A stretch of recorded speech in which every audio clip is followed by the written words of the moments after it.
This is the grand delusion.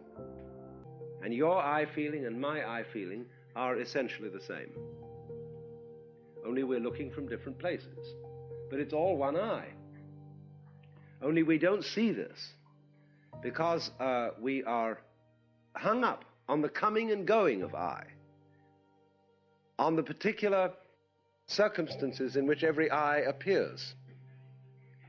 And so, just as the flame changes its physical identity every second, every split second, every microsecond, so do you.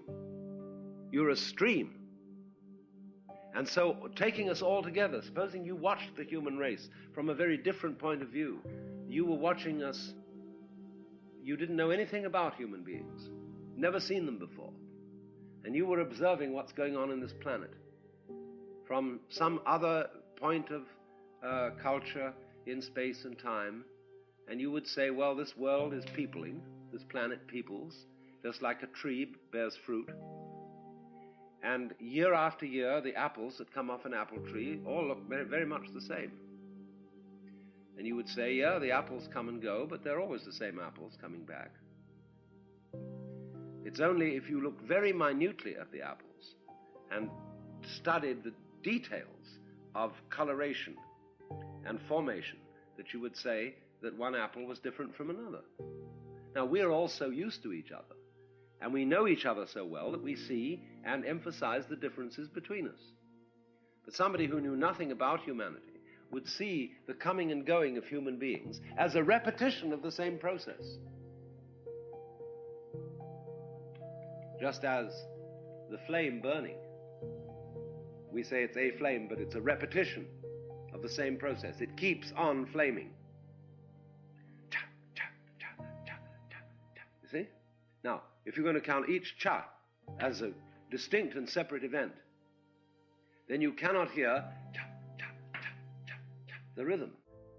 So because of our myopia, because our point of view is fascinated by the details and the differentiations between everything that's going on, the differentiations between people, the differentiations between generations, we are so preoccupied with that particular view of things that we're hung up on it. And we don't see that it's the same thing happening again and again and again. And that every I that comes into this world is you.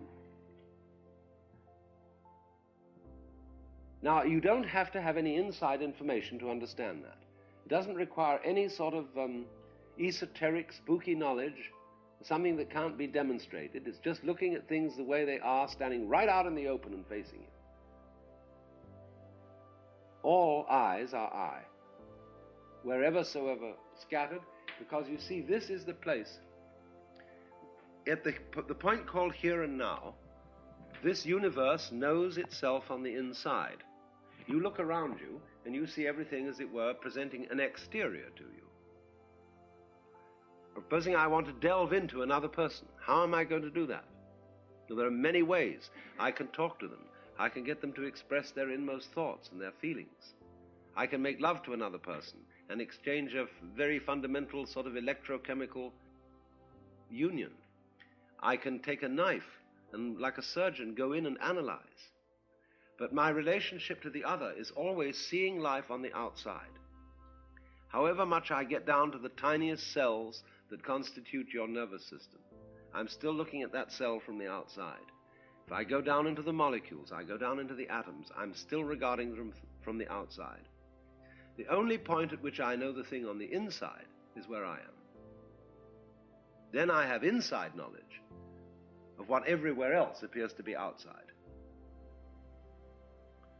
So if you want to know what all this is, that's why mystics say you have to look within. So they talk about the inner life within yourself and so on. Because that's the point at which you know what it's like on the inside. And so to realize inside, there must, of course, at the same time be outside. To realize self, there must be the counterbalance of other. Because it's like black and white, it's like back and front. They're inseparable. So then, this is where we start from. That every being coming into this world is I. and they keep on coming. Doesn't matter how long the intervals are between their appearances, supposing this planet were completely wiped out by a cobalt bomb explosion. That would be the end of this race, in just the same way as, say, a group of insects will eat their food supply up on a plant, and the whole population will perish. Happens again and again. And so, in all probability, throughout this galaxy and throughout other galaxies, there are human or comparable populations that arise and go, just as we do individually. So don't get too worried about the thought that this whole human system on this planet may go away and disappear, because if you get too worried about it, it's going to happen faster than if you don't worry about it. Because of the attraction of a vertigo, the feeling of wanting to throw yourself over the precipice even though you know it'll destroy you.